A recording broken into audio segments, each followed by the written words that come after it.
Greetings, lords and ladies, Kaiser here, and welcome to another episode of our Mountain Blade Gekokujo Daimyo Edition Let's Play. Now, when last we left off, we had defeated Lord Hula and Lord Ando. Close to Suemori and Okazaki Castle. Well, we defeated Lord Ando right over here, and apparently 24 enemies actually made it out of the battle. That is quite a few. That is quite a few. This time we will of course be continuing. Let's see, Lord Akakoshi, he's traveling to Ueda Castle. Wait. Alright, yeah, that makes sense. I wonder where Lord Iwaki is. We gave him Takatenjin Castle. Sumpu Castle also, by the way.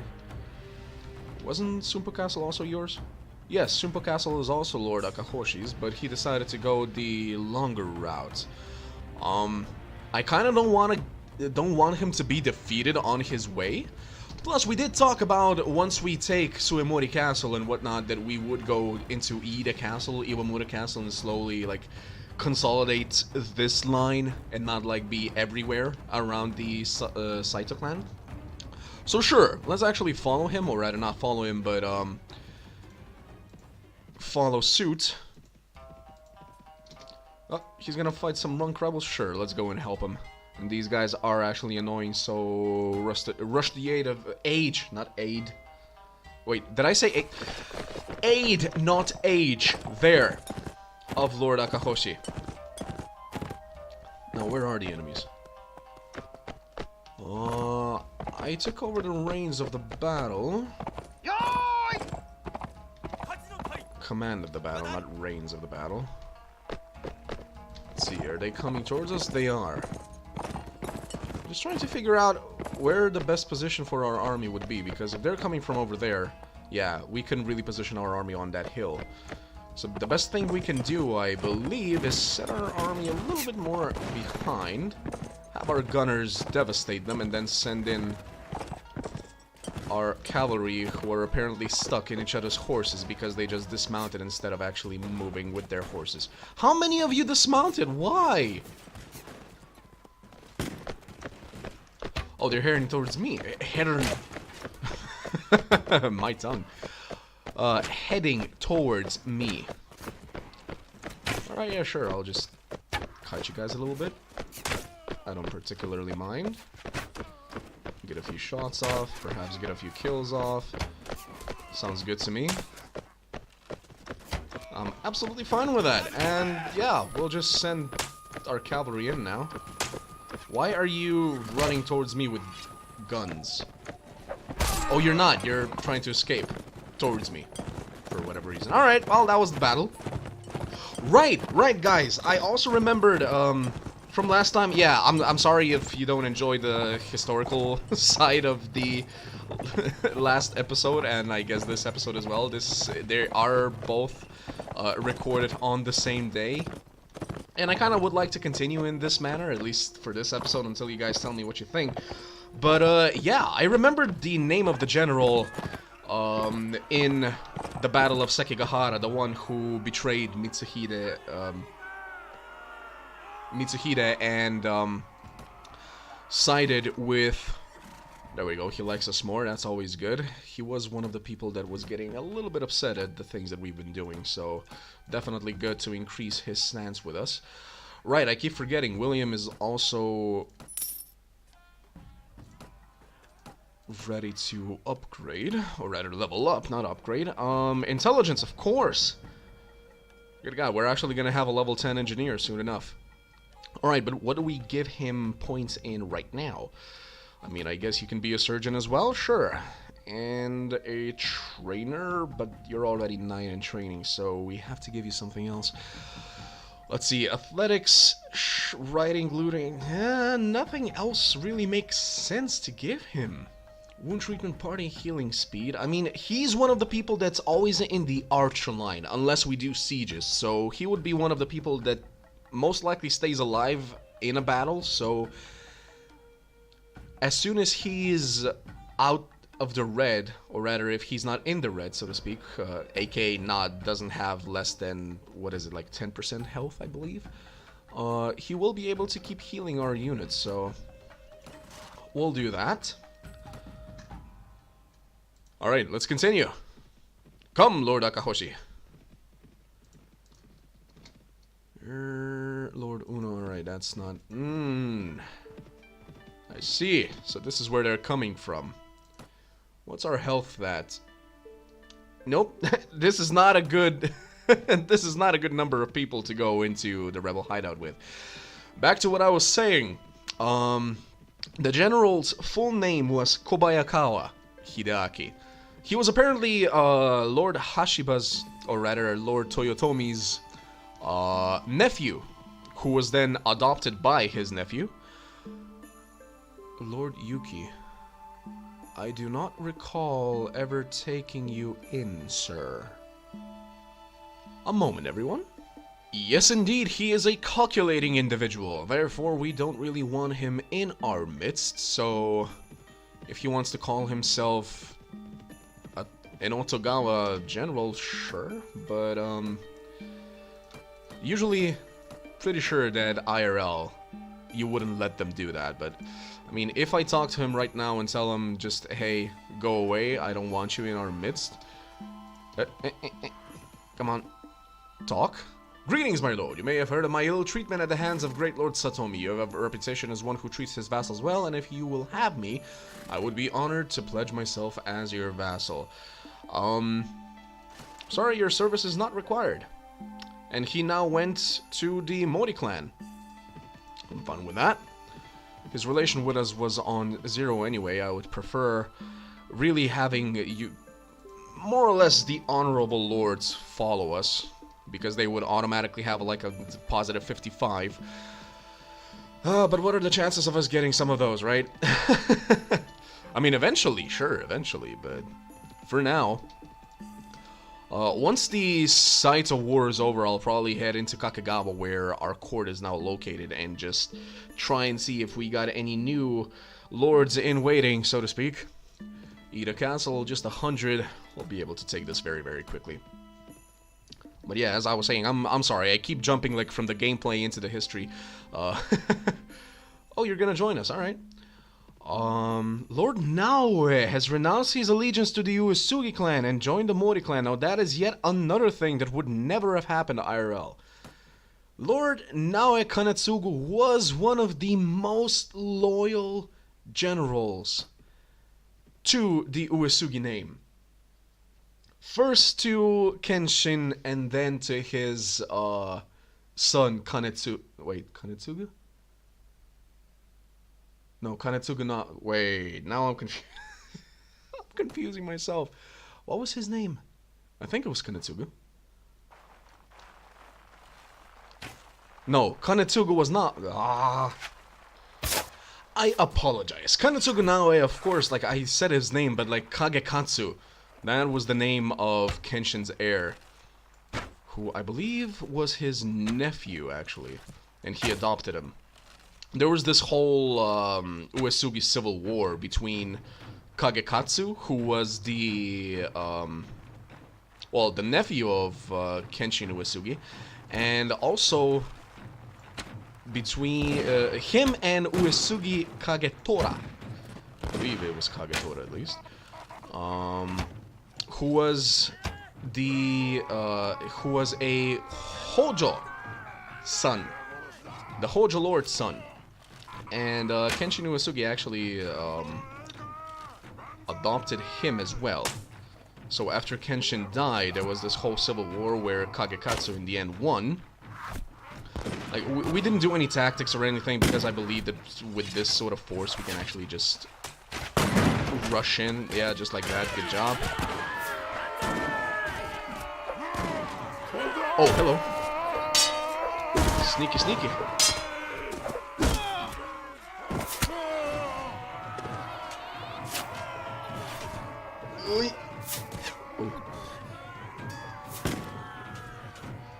But yeah, Naoe Kanetsugu was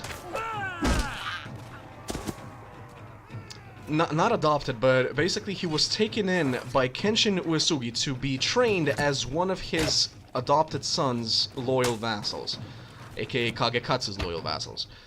And he was extremely loyal, one of the most loyal of all of them, and because of his loyalty, he even became like the minister of something within the Uesugi clan. I can't remember what his official position was, but yeah, like he was the one that brokered the alliance between the Uesugi and the Takeda against the Oda and against the Hojo as well, I believe. He's the one that made a lot of the tactical decisions. Like, Ueda Castle was lost due to his decision to leave Ueda Castle, even though Ueda Castle was one of the pivotal fiefs. That the Uesugi honestly should not have lost against the Oda if they wanted to survive, but the thing is, there was a greater threat to the east against the Date, so his tactical decisions were always sound and were actually mostly good. The reason he was also interesting was because, or rather why he was reputed to be one of the most loyal generals, was also because he was offered multiple times by Toyotomi Hideyoshi to be his personal retainer. Like, Toyotomi wanted him as his vassal.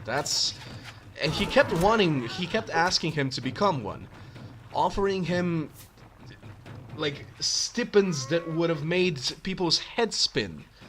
He offered him such positions, but Naoe remained loyal to the Uesugi, to Kagekatsu. So the fact that he just defected to the Mori clan, who were kind of like, were relatively friendly with the Uesugi clan, but still, that just would never have happened.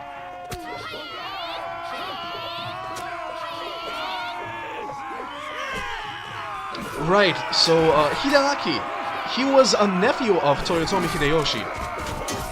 He was a nephew of Toyotomi Hideyoshi, then adopted as his son because Toyotomi didn't have any, or rather, sorry, Hideyoshi didn't have any sons of his own, until he finally got a son at a very, very late age, which is why the son was actually still a child during the whole Battle of Sekigahara.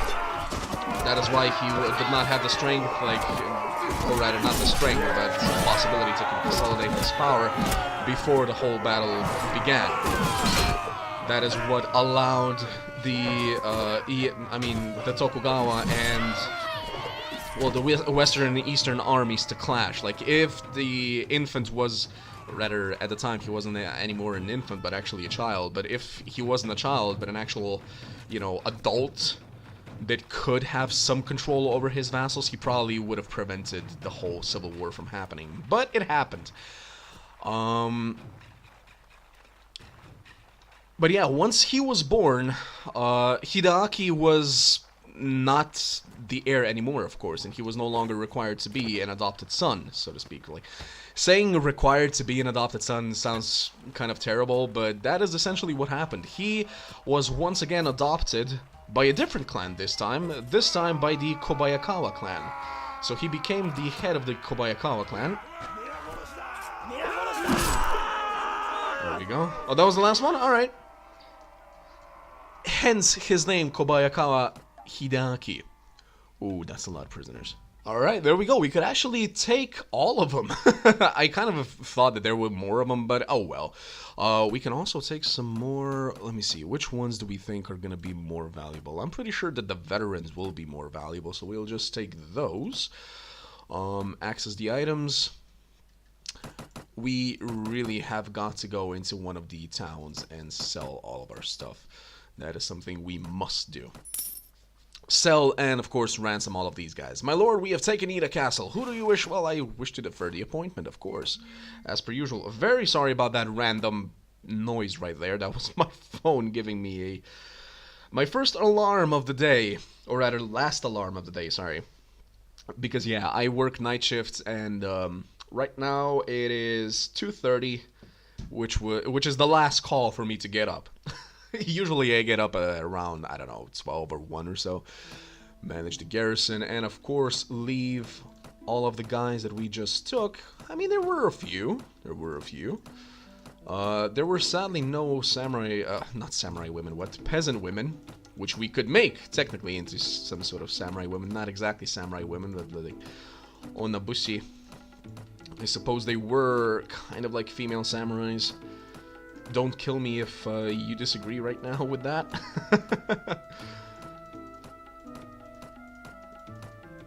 There were very prominent females during this time, don't get me wrong. Of course, Ginshio Tachibana being one of them. Actually, the head of a clan as well.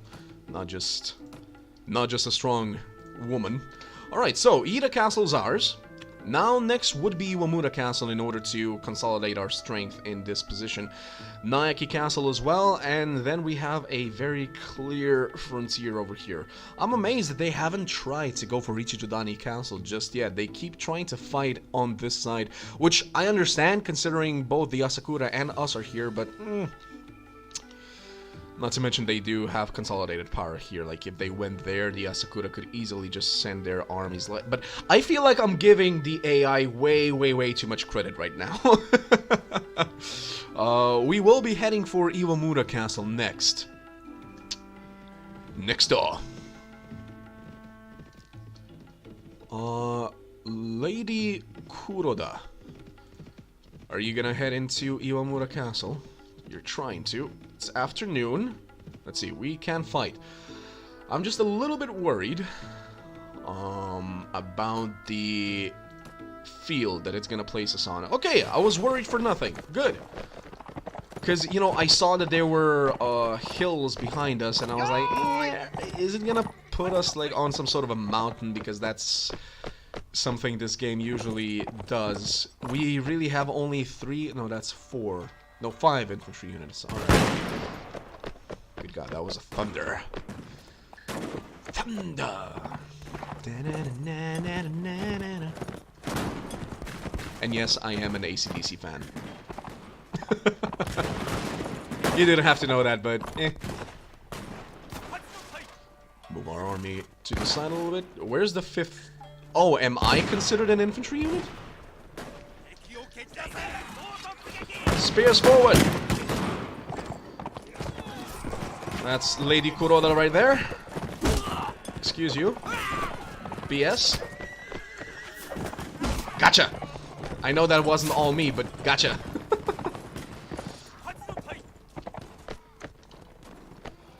I mean, he does have some good units. Those officers. Oh! I shot him in the nads and it worked. Really? Really? Like, really? Oh, oh my God, I'm sorry. Montekai, forgive me. That was... oh, that was not supposed to happen. It really was not supposed to happen. I thought he was gonna charge at me, but eh. Though I guess it was my fault. I positioned the cavalry in such... I mean, I gave the cavalry such an order that they had to go that way. But I thought I timed it better. So, I guess, all in all, it was my fault. Infantry, you can come back to your positions. Once we're done with this, pretty sure that it'll be safe to send the cavalry back as well. Like that. Thunder! Let's go. Oh, see, now I'm doing the exact same thing, like riding in front of their shooting line. You'd think I'd learn from Mandukai's mistake. Oh, by the way, an interesting fact. Did you know that the Uesugi clan still exists? That's right. They're not exactly like some big landowners. At least I don't think so. But currently, the current head of the Uesugi clan is, I believe, a professor on one of the universities. Wait, no, he's actually a professor at the Institute of Space and Astronautical Science, Ministry of Education. So yeah, they're still pretty high up there. But I just found it interesting that they still exist. Like, plenty of clans were actually abolished after the Major Restoration. But by plenty, I of course don't mean all of them. As we all know, once the Major Restoration happened, The Last Samurai, like, the movie is a little bit, not inconcise, but not specific enough with its name, or how should I describe this? They were not the last samurai, alright? They were not the last samurai. Like, yes, the rebellion that's depicted in the movie did happen. The guy's name was not named Katsumoto. It was a different name. I forget the name right now, but he was a samurai from Satsuma. The leader of this rebellion and whatnot. Another thing that was incorrect in the movie was the fact that in the movie they said that the samurai didn't want to dishonor themselves by using modern weapons, aka muskets and whatnot. That is also kind of BS. The only reason they didn't use muskets and modern weapons and whatnot was because they ran out of ammunition. Like, they had no quarrels with using the same guns that the modern Japanese army, the modern Imperial army, was using. Actually, let's just command everybody except the archers to charge in. Those seem to be either just Yojimbos or hired warriors or something. What are they? Oh, villagers. Never mind. Usually villagers aren't dressed in white, that's what confused me. Apparently Akamatsu villagers are. Alright.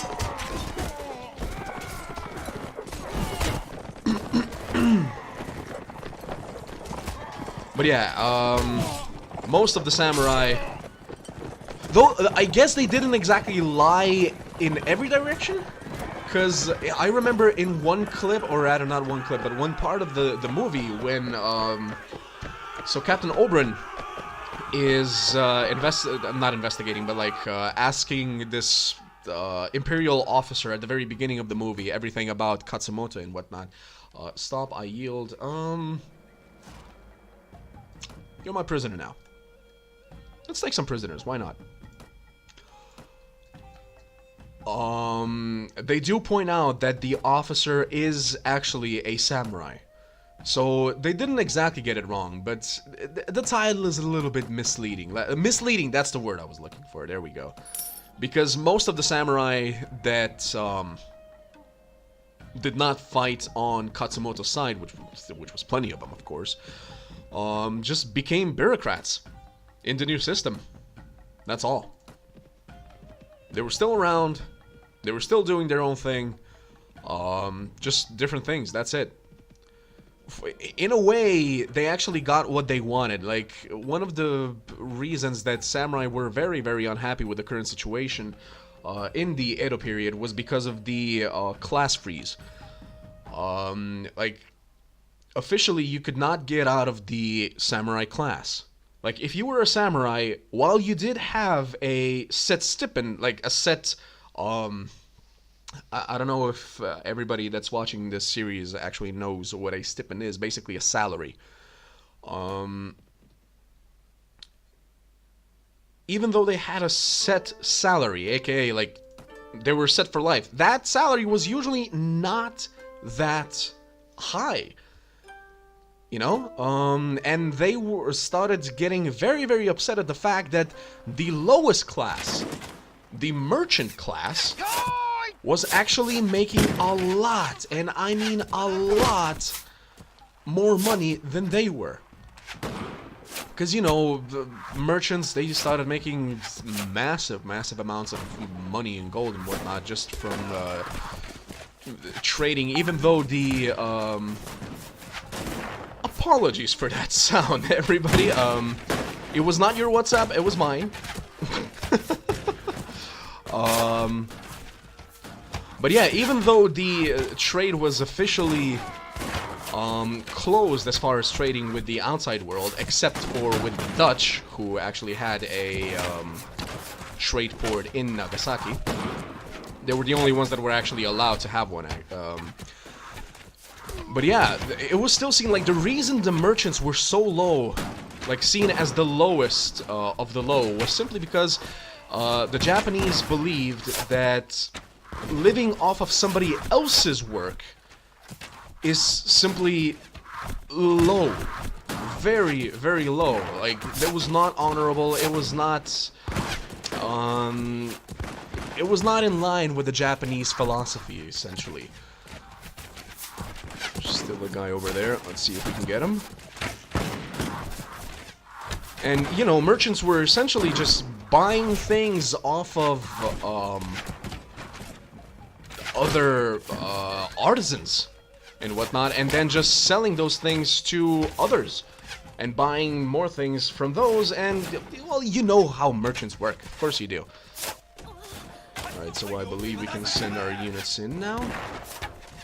Is there... Wait, there's not... Is there no gate in between those? I forgot. Is there a gate in between those stairs and the first floor?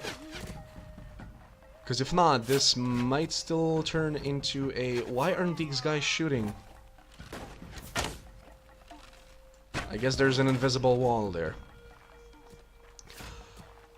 But yeah, and the samurai were getting upset at this fact, you know? Like, the merchants were starting to accumulate huge plots of land and huge fortunes while they were just stuck being samurai. And being stuck as somebody that's basically training his entire life for war, but there not being any wars to fight. Now, don't get me wrong, there were the eventual, or occasional, not the eventual, the occasional rebellions and occasional smaller bouts in between lords and whatnot, but other than that, nothing too big. So the samurai also felt that they had no purpose, and that is why they rebelled, or rather why the Meiji Restoration was gonna start. But once the Meiji Restoration happened, well, you know, the Meiji government essentially started taking more and more rights from the samurai. One of the rights that they took from them was the right to just behead anybody that disrespected them, you know? The samurai were used to being the top dogs, and now the Meiji Restoration, aka the government that they felt they fought for, had started taking these rights away from them. Now, some samurai were happy with this change, of course, because this made it possible for them to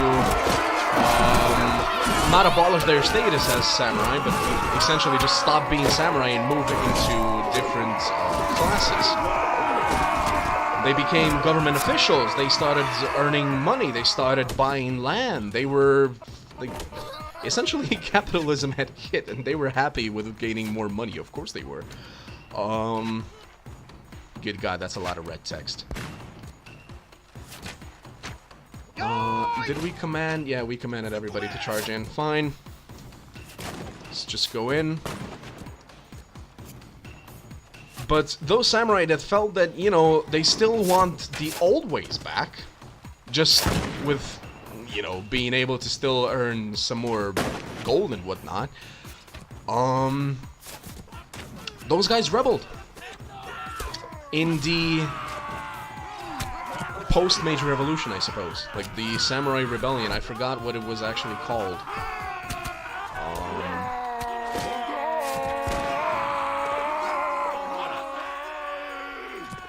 Trying to remember the name of the general, I mean the samurai, the general from Satsuma that led this rebellion. But for the life of me, I can't remember right now. Plus, I'm still trying to focus at least partly on the game, even while explaining all of this. Or rather, not explaining, but just monologuing, I suppose. Let us go. There's still plenty of skirmishers in there, and I'm pretty sure these are the last defenders, so it shouldn't be too bad. And there are no dead on our side. 5 dead on our ally side, but that's not too bad.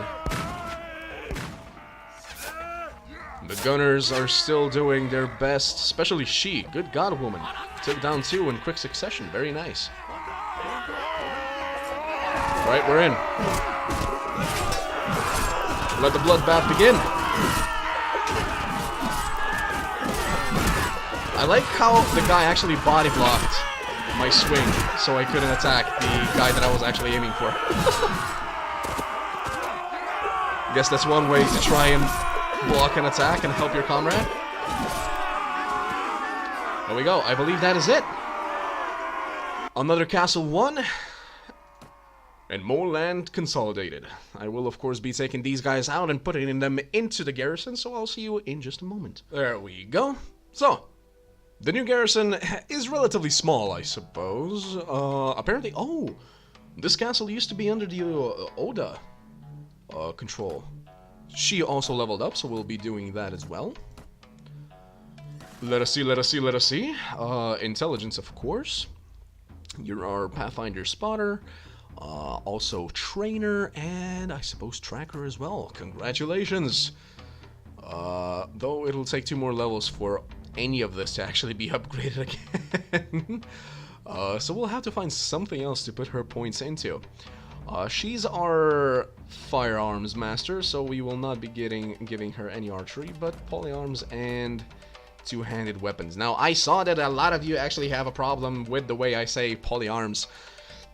And I'm pretty sure that I've even changed my pronunciation of the word within this series itself. Like, I keep saying polyarms, different ways. Alright. Now, I did not miss the little pop-up, before anybody thinks so. I did not miss the little pop-up that says that we only have enough food to last us another 3 days. So, what I'm thinking of doing is telling our lords that they can return home for a little bit. We head to Kakegawa, or first to Hamamatsu and then to Kakegawa, just to see if we can actually sell some of these prisoners. Do that, so sell our prisoners, resupply ourselves with some food, even though we could cheat a little bit and essentially just camp here, talk to some lords and ladies, talk to our minister, aka our wife, household possession, and just take the food out of the actual, out of our actual storage. We could do that and just continue this. I mean, technically speaking, we could just put all of these items into storage as well and then eventually sell them. You know what? Yes, that is what we'll do. Let me just check what happens when I... Okay, good. We'll just do that. There we go. Alright, so we'll be putting the items in there. This does not, however, change the fact that we do have a bunch of prisoners here that we still need to sell. So, one way or the other, we do have to go back to either Hamamatsu or Kakegawa. Essentially, one of our own thieves, in order to, if not sell them, at least put them into prison.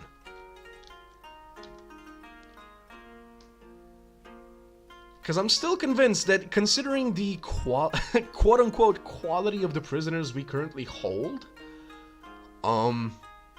we would be at a very large loss if we just did, if we just sold them through the army inspector. Because the army inspector does the exact same thing as the guy in Mito does, like the galley slaver. He just gives you 50 gold no matter what it is. You know, so we would definitely be at a net loss. So, you know what? Yeah, that's exactly what we're gonna do. We're gonna talk with Goemon, who is on his deathbed, pretty much. Tell everybody that they can go back home. The way towards Ueda Castle should now be safe for Lord Akahoshi, who wasn't even in this battle now that I noticed it. Lord Kita was, and he's heading towards Kaizu Castle. Kaizu? Kaizu Castle. Is Kaizu Castle ours? I legit don't recall taking a castle called that. Traveling to Kaizu Castle.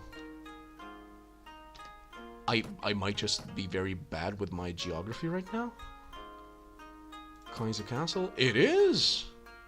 Alright, and it is located where? Ooh!